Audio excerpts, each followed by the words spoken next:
안녕하십니까, 박진호 목사입니다.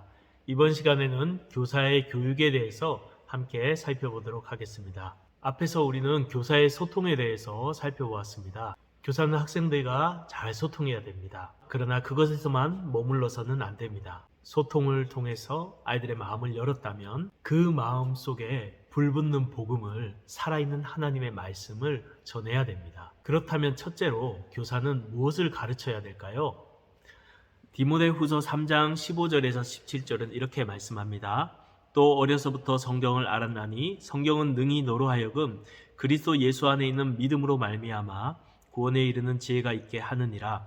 모든 성경은 하나님의 감동으로 된 것으로 교훈과 책망과 바르게 함과 의로 교육하기에 유익하니 이는 하나님의 사람으로 온전하게 하며 모든 선한 일을 행할 능력을 갖추게 하려 함이라. 그렇습니다. 성경은 우리로 하여금 구원에 이르게 하는 책입니다. 그리고 모든 옳고 바른 길로 인도하는 책입니다. 이 성경을, 이 복음을 대신할 수 있는 것은 아무것도 없습니다. 복음 외에 다른 것으로는 구원받을 수 있는 길이 없습니다. 그러므로 교사는 이 복음과 하나님 말씀을 가르쳐야 됩니다. 즉, 그들로 하여금 예수님을 믿고 구원을 받게 하기 위해서 복음을 전해야 되고, 또 구원받은 자로서 예수님을 따라 살아가도록 하게 하기 위해서 우리는 하나님 말씀을 가르쳐야 되는 것입니다. 교사는 예수님을 믿고 구원받는 것과 예수님을 따라 살아가는 것, 이 두 가지를 가르쳐야 됩니다. 지구촌 교회 그 청소년부에 붐을 일으켰던 김인환 목사님의 간증을 들은 적이 있습니다. 그 김인환 목사님이 청소년부 때 친구가 전도를 했다고 합니다. 야, 인환아, 교회 가면은 이쁜 여자애들 많아, 교회 가자. 그래서 교회를 따라갔대요. 근데 가서 보니까 이쁜 애들이 하나도 없더래요. 아이, 속았다. 그리고 교회를 끊었대요. 그래서 3개월 뒤에 그 친구가 또, 인환아, 교회 가자. 이번 교회에서 수련회라는 곳을 4박 5일로 강화도로 가는데 회비가 1,000원밖에 안 돼. 같이 가자. 이렇게 하는 거예요. 그래서 뭔 회비가 1,000원밖에 안 되냐? 왜 이렇게 싼 거야? 말하니까 그러니까 교회 가는 거야. 이렇게 이야기하더라는 것입니다. 그래도 부끄러워서 가기 싫어하는데 그 친구가 이렇게 이야기했다고 합니다. 4박 5일의 즐거움을 위해서 순간의 부끄러움을 참아야 되는 거야. 그래서 그 말을 듣고 수련회에 참가했다고 합니다. 이제 버스에 탑승을 해서 가고 있는데 이제 바다가 보입니다. 야, 저 바다에 가면은 나 좀 봐봐라 하면서 막 이렇게 뛰어다닐 줄 알았다고 해요. 내리자마자 시커먼 형님들이 와가지고 앞으로 굴러 뒤로 굴러 막 얼차례를 하는 거예요. 그렇게 2시간 구르고 나니까 배가 너무 고픈데 이제 밥을 먹겠구나 생각했는데 밥도 그냥 안 주고 뭘 외워야 준대요. 성경 구절을 외워야 밥을 주는 거예요. 그래서 밥 먹고 나서 이제 깜깜한 커다란 강당에 모여서 야, 이제 재밌는 걸 하겠구나 생각했는데 전도사님이 오셔가지고 막 감을 지르고 막 찬양을 하고 막 기도를 하더래요. 기도를 하는데 뭐라고 기도하냐면 쥐약 쥐약 뭐 쥐약을 계속 찾더래요. 주여라고 부르시죠. 근데 처음 교회 가니까 지약으로 들리더라는 거예요. 이 지약을 계속 찾고, 야, 이 1,000원으로 오라 할 때 알아봤어야 되는데 이거 사이비 집단인가 보다. 빨리 탈출해야 되는데 어떡하냐. 막 그렇게 김인환 목사님이 고민을 했다고 합니다. 그때 전도사님이 자기를 딱 보더니 저기 아직 주님을 못 만난 친구가 있습니다. 우리 가서 기도합시다. 그래서 다 붙들고 막 기도를 해주더래요. 그렇게 수련회 첫날을 보냈다고 합니다. 그런데 놀랍게도 4박 5일 그 마지막 날 밤에 이 김인환 목사님이 예수님을 인격적으로 만난 거예요. 계속해서 말씀을 듣고 찬양하고 기도하다가 그 복음이 믿어진 거예요. 그래서 예수님을 만나고 나니까 막 주일이 기다려지더라는 거예요. 교회 막 가고 싶은 거예요. 교회 친구들하고 노는 게 훨씬 재밌는 거예요. 전에는 축구하고 세상 친구들하고 노는 게 재밌었는데 이제는 교회 가는 게, 교회 친구들하고 어울리는 게 너무 즐겁고 행복하더라는 거예요. 왜 이렇게 교회가 재밌어졌을까요? 예수님을 만났기 때문입니다. 복음을 믿었기 때문입니다. 예수님을 알고 나니까 그 안에 영적인 그 기쁨이 세상 기쁨하고 비교할 수 없는 거예요. 그 기쁨 때문에 교회를 다녔다고 그렇게 간증한 것을 보았습니다. 그러면서 목사님이 이렇게 이야기하셨습니다. 교회가 아무리 재밌는 프로그램을 다 이렇게 제공해도 아이들이 휴대폰에 있는 게임보다 훨씬 재미없더래요. 교회는 아이들을 세상 재미로 붙들 수 있는 곳이 아닙니다. 아이들이 복음을 통해서 오는 하늘의 그 즐거움과 기쁨을, 희열을 맛보게 해줘야 됩니다. 그것을 맛보게 될 때에 그들이 참된 그리스도인으로서 즐겁게 신앙생활하게 되는 것입니다. 그러므로 교회는 복음을 전해야 됩니다. 이 복음이 핵심이고 본질인 것입니다. 교회에서 딴짓하거나 예배 집중 안 하거나 찬양 못 하거나 이런 친구들, 졸거나 이런 친구들 왜 그런지 아십니까? 그 아이들이 이 복음의 기쁨을 맛보지 못했기 때문입니다. 교회는 이 복음의 기쁨을 맛보게 하는 일을 감당해야 되는 것입니다. 그러기 위해서 교사는 복음을 전하고 하나님 말씀을 가르쳐야 됩니다. 먼저 복음을 전해야 됩니다. 그러기 위해서는 교사가 먼저 복음을 믿고 회심하고 거듭난 사람이 되어야겠죠? 자신이 믿는 이 복음, 자신이 느낀 이 복음의 기쁨을 아이들에게도 전할 수 있어야 되는 것입니다. 우리의 힘으로 아이들을 변화시키고 회심시킬 수 없습니다. 하나님께서 하시는 일이죠. 그러나 우리가 해야 될 것은 복음을 전하고 하나님 말씀을 전하는 일입니다. 하나님께서 때가 될 때에 우리의 이 수고를 사용하셔서 그 아이들로 하여금 예수님을 믿고 변화되는 이 천국의 기쁨을 누리게 하실 것입니다. 먼저 복음을 어떻게 전할지 그 내용, 메시지에 대해서 살펴보도록 하겠습니다. 아이들과 소통을 하고 그들의 마음이 열렸을 때 우리는 복음을 이야기합니다. 하나님께서 너를 사랑하시고 너를 향한 놀라운 계획을 가지고 계시단다. 요한복음 3장 16절에 보면 하나님이 세상을 이처럼 사랑하사 독생자를 주셨으니 이는 그를 믿는 자마다 멸망치 않고 영생을 얻게 하려 하심이니라 라고 말씀했단다. 요한복음 10장 10절에서는 내가 온 것은 양으로 생명을 얻게 하고 더 풍성히 얻게 하려 하심이라고 말씀하고 있어. 그런데 우리가 왜 하나님의 이 사랑과 이 풍성한 삶을 누리지 못하게 된 것일까? 그것을 방해하고 있는 것이 무엇일까? 바로 죄 때문이야. 죄로 인해 하나님과 우리의 관계가 단절되었고 그 결과 하나님의 사랑도 그 풍성함도 누릴 수 없게 됐단다. 로마서 3장 23절에 모든 사람이 죄를 범하였음에 하나님의 영광에 이르지 못하더니 라고 말씀해. 로마서 6장 23절은 죄의 삭은 사망이라고 말해. 하나님은 우리와 교제하시기 위해서 우리를 창조하셨어. 근데 죄 때문에 하나님과의 관계가 이렇게 단절됐고 하나님과 교제할 수 없게 된 거야. 그 결과 죄로 인해서 고통과 불행과 죽음이 우리에게 찾아오게 됐단다. 그리고 죽음 이후에는 이 땅의 어떤 고통보다도 더 영원한 고통인 지옥의 심판을 받을 수밖에 없게 되었어. 그렇다면 해결 방안이 무엇일까? 바로 예수님만이 문제 해결의 유일한 길이야.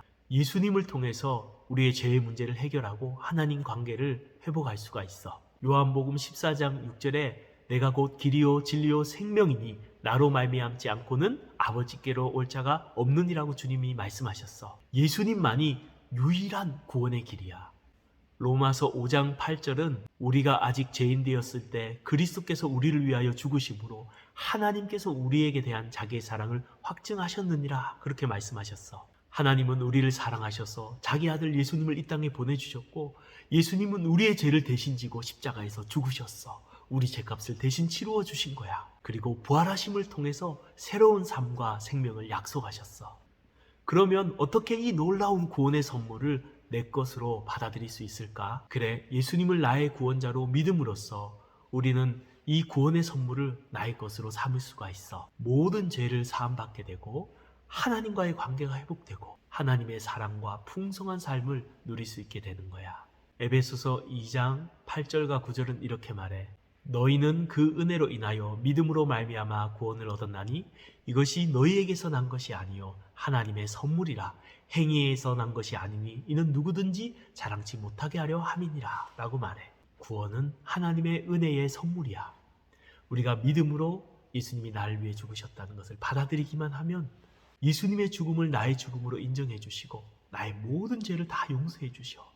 그리고 예수님과 함께 우리에게 새로운 생명을 주시는 거야. 구원은 행위가 아니라 오직 믿음으로 받는 거야. 행위는 구원에 감사한 우리의 삶의 열매인 거야. 요한복음 1장 12절은 또 이렇게 말해. 영접하는 자, 곧 그 이름을 믿는 자들에게는 하나님의 자녀가 되는 권세를 주셨으니 예수님을 내 마음속에 믿고 모시게 되면, 영접하게 되면 우리는 하나님의 자녀란 새로운 신분을 얻게 돼. 하나님과의 관계가 회복되어지고 하나님의 놀라운 사랑과 풍성한 은혜를 얻게 되는 거야. 자, 지금까지 죄와 예수님에 대해서, 믿음에 대해서 들었는데 예수님을 한번 믿어보지 않을래? 이렇게 복음을 제시하는 겁니다.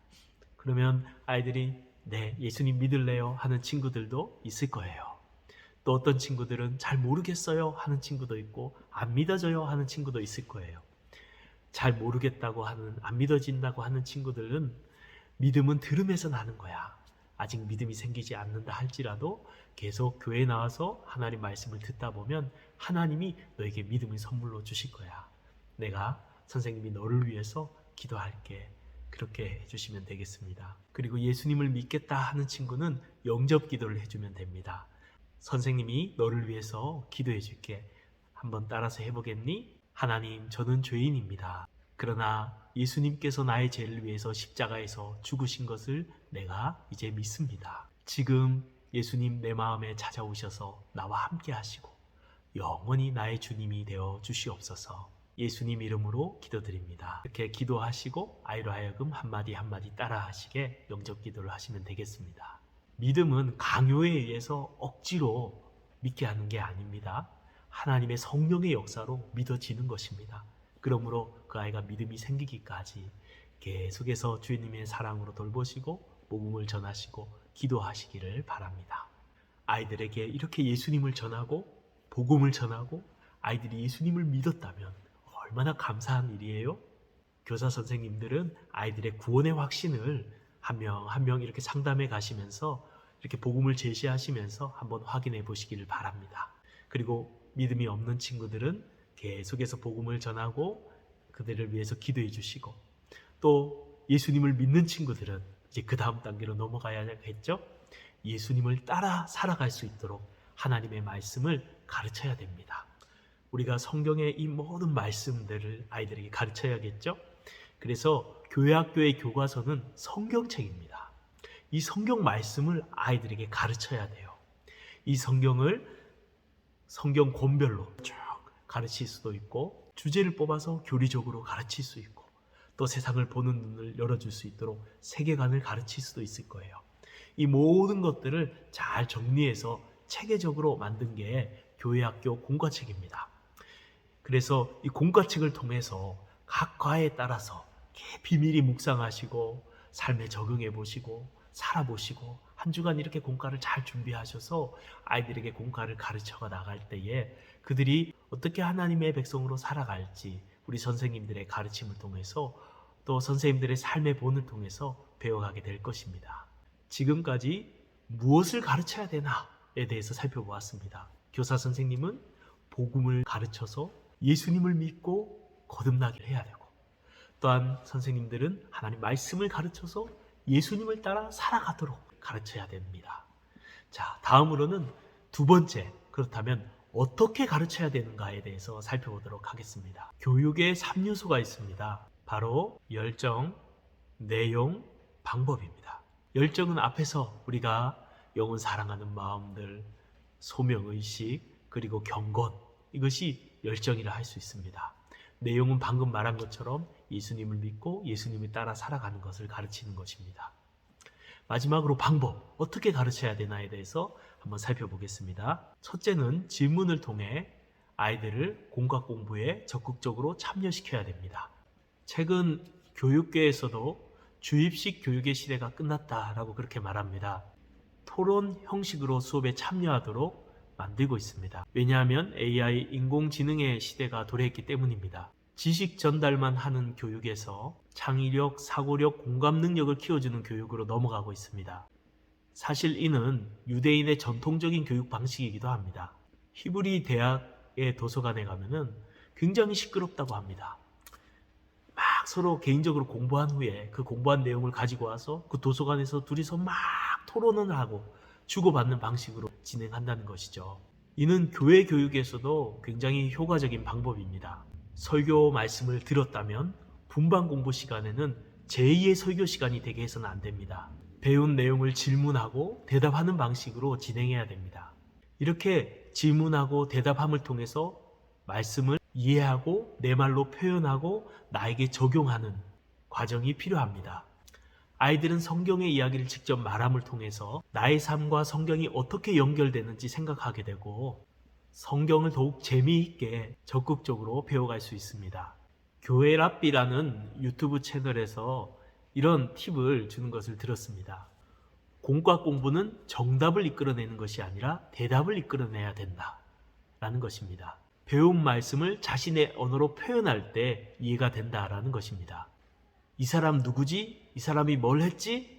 이렇게 정답을 묻는 질문은 마치 시험을 보는 것 같은 마음을 주고 틀릴 것에 대한 부담감을 줘서 아이들의 마음과 입을 닫게 한다는 것입니다.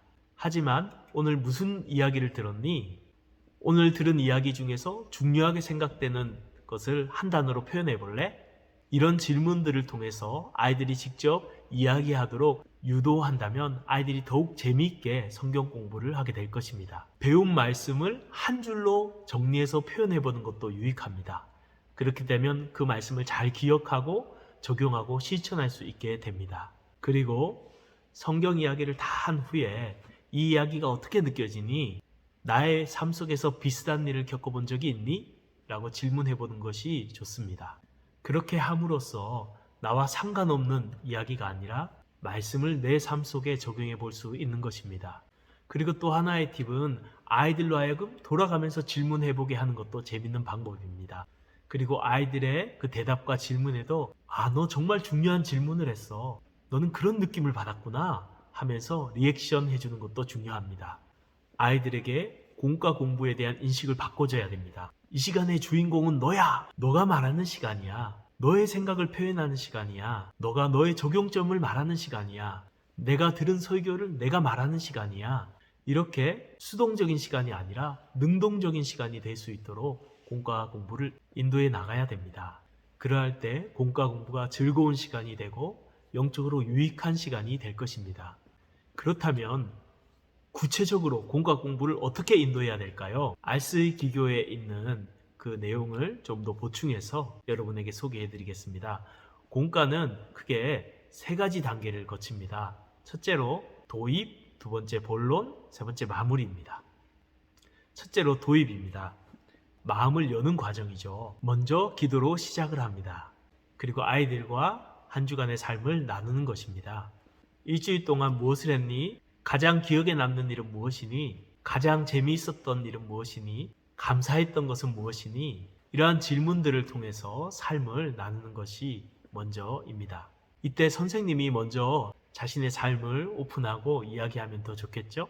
그리고 주중에 신방 전화를 하고 아이들과 만나거나 그런 시간들을 가졌다면 더 삶이 자연스럽게 풍성하게 오픈되어질 겁니다. 여기서 꿀팁을 하나 알려드리면 솔라리움 이미지 카드라든지 격려 카드라든지 피스모모 자기표현 카드라든지 이런 등의 카드나 도구를 사용해서 시작을 열어가는 것도 가끔은 괜찮습니다. 이런 방식이죠. 내 삶을 한 주간의 삶을 잘 표현하는 카드 2장을 골라봐라 하고 카드를 펼쳐놓고 그렇게 하는 거예요. 때로는 칭찬 카드는 듣고 싶은 말 2가지를 한번 골라봐라 이렇게 하는 거예요. 그래서 그 카드를 2가지씩 아이들이 가지고 있으면 왜 그 카드를 골랐니? 하고 질문하고 그것을 통해서 삶을 자연스럽게 나누는 것입니다. 이런 팁도 사용할 수 있겠죠. 이렇게 먼저 우리의 삶을 풍성하게 함께 나누는 것이 필요합니다. 두 번째 본론은 오늘 배운 말씀을 나누는 시간입니다. 교사는 먼저 공과의 내용을 미리 잘 숙지하고 주중에 계속해서 묵상하고 그것을 가지고 기도도 하고 그대로 한번 실천해 보는 것입니다. 그러할 때 나눌 수 있는 더 풍성한 말씀들이 나오게 됩니다. 공과 공부를 시작하기 전에 아이들한테 오늘 들은 설교의 내용이 무엇인지 물어보는 것입니다. 공과 공부를 시작하기 전에 먼저 아이들에게 오늘 들은 설교의 내용을 한번 물어보세요. 앞에도 잠깐 말했지만 저학년의 경우에는 오늘 들은 말씀을 우리 그림으로 그려볼까? 시간적 여유가 있다면 그렇게 해보는 것도 좋을 것 같습니다. 상상도 못할 그림들이 나옵니다. 그리고 왜 그렇게 그렸는지 한번 이야기해 보도록 하는 것입니다. 고학년의 경우는 우리 앞에서 잠깐 살펴본 것처럼 오늘 무슨 말씀을 들었니? 들은 말씀 중에서 기억나는 것을 나눠볼까? 오늘 들은 말씀 중에서 중요하게 생각되는 내용을 한 단어로 표현해볼까? 또는 한 문장으로 표현해볼까? 그렇게 해보는 것도 좋을 것 같습니다. 그리고 아이들의 대답에 리액션을 해주고 그리고 그 들은 내용들을 종합해서 잘 정리한 후에 공과의 내용으로 들어가시면 되겠습니다. 공과가 없다면 이 이야기를 더 풍성하게 나누는 것도 좋을 것 같습니다. 공과 시간을 공부만 하고 끝나면 안 되겠죠? 그 말씀을 우리에게 적용해야 됩니다. 공과 그 마무리 활동을 한 후에 또는 마지막 마무리 만들기 하기 전에 아이들에게 이렇게 질문하면 좋을 것 같습니다. 오늘 공과 공부를 하고 말씀을 들으면서 넌 어떻게 느꼈니? 오늘 들은 말씀을 내 삶에서 어떻게 실천할 수 있을까? 언제 어디서 무엇을 어떻게 할지 구체적으로 아이들에게 이렇게 발표해 보도록 하는 겁니다. 미리 썼다가 발표하는 것도 괜찮습니다. 이때 선생님은 공과를 미리 한 주 전에 묵상하고 그 말씀대로 해보는 그 삶을 살아봄을 통해서 아이들과 나눌 수 있는 더 풍성한 이야기들이 생기게 될 겁니다. 실패했던 이야기 또는 순종함으로 주셨던 기쁨과 은혜들, 그것들을 삶을 그 시간에 함께 나누시면 되겠습니다. 그것을 통해서 아이들은 모델을 삼고 배워가게 되는 것입니다. 그리고 공부가 끝나면 이 말씀대로 살아갈 수 있도록 함께 기도하고 또 마무리 기도로 마치면 되겠습니다. 아이들을 어떻게 가르칠 것인가? 질문을 통해서 공과 공부에 적극적으로 참여시켜야 된다라는 것을 이야기했습니다. 또한 아이들을 어떻게 가르칠 수 있습니까? 아이들은 교회에서 짧은 한두 시간의 시간, 일주일 머물지만 가정과 학교에서 많은 시간을 보냅니다. 그러므로 가정과 잘 연계해서 부모님들과 소통하면서 아이들을 가르쳐야 됩니다. 가정 예배를 통해서 부모님의 지도를 통해서 아이들의 신앙이 양육돼야 됩니다. 믿지 않는 가정들도 있을 겁니다. 그러므로 교사들은 아이들에게 집에서도 학교에서도 성경을 읽고 기도하는 시간을 정해서 기도 말씀의 훈련을 할 수 있도록 지도해야 됩니다. 큐티 훈련을 하는 것도 괜찮은 방법입니다. 주중에 만나서 큐티 모임을 하거나 제자 훈련을 할 수도 있고요. 학교에서 기도 모임을 가지거나 큐티 모임을 가지게 할 수도 있을 것입니다. 이렇게 아이들로 하여금 주중에도 말씀을 읽고 기도할 수 있도록 훈련시킬 필요가 있습니다. 또 하나의 방법은 아이들로 하여금 성경학교나 수련회에 참여하게 하는 방법입니다. 여론조사를 해보니까는 이 여름 사역들 통해서 수련회를 통해서 하나님을 만난 아이들이 참 많이 있습니다. 그러므로 이 여름 성경학교나 수련회를 기도로서 우리 교사들이 잘 준비하고 아이들이 참석할 수 있도록 인도하고 또 성경학교 기도의 시간에도 그 아이들을 끌어안고 사랑으로 간절하게 기도해주는 그 교사의 눈물의 기도에 의해서 아이들이 거기서 듣는 그 말씀에 의해서 성령의 역사에 의해서 거듭나고 하나님의 자녀들이 되는 역사가 또한 있을 것입니다. 저도 어렸을 때 중학교 1학년 때 예수님을 만났습니다. 여자 전도사님이었는데요. 교회에서 기도회하러 기도원에 가는데 꼭 같이 가자는 거예요. 그러면서 김밥을 사주겠다고. 그때가 김밥이 귀했거든요. 그 김밥의 유혹에 빠져서 기도에 참석하게 됐습니다. 한 명씩 이렇게 거리를 두고 앉아서 밤에 산에서 기도하는데 1, 2분 기도하니까 기도할 게 없더라고요. 그런데 성령님께서 제게 찾아오셔서 인격적으로 만나주시고 눈물로 회개를 하고 그때 제가 변화되어서 예수님을 믿고 지금까지 목사가 되었습니다. 그렇습니다. 여러분 수련회라든지 성경학교를 통해서 하나님께서 우리 아이들을 만나주시는 역사들이 참 많이 일어납니다. 참으로 기도로 잘 준비하시고 또 아이들이 참석할 수 있도록 독려하심으로 그렇게 아이들이 주님을 만난 역사가 있기를 바랍니다. 그렇습니다. 지금까지 교사의 교육에 대해서 살펴보았습니다. 교사는 무엇을 가르쳐야 됩니까? 복음을 가르쳐야 됩니다. 예수님을 믿게 해야 됩니다. 또한 하나님 말씀을 가르쳐서 예수님을 따라 살도록 해야 됩니다. 교사는 어떻게 가르쳐야 됩니까? 아이들로 하여금 질문함을 통해서 자신의 말로 하나님 말씀을 표현하고 그렇게 이해하고 적용함으로 가르쳐야 됩니다. 교사는 이렇게 질문을 통해서 아이들을 적극적으로 분반 공부에 참여시키고 이 분반 공부 시간들을 통해서 그리고 집에서도 말씀을 읽도록 그들을 지도하고 또 수련회 같이 은혜의 장소로 그들을 인도함을 통해서 그들을 가르쳐야 될 줄로 믿습니다. 수고하셨습니다.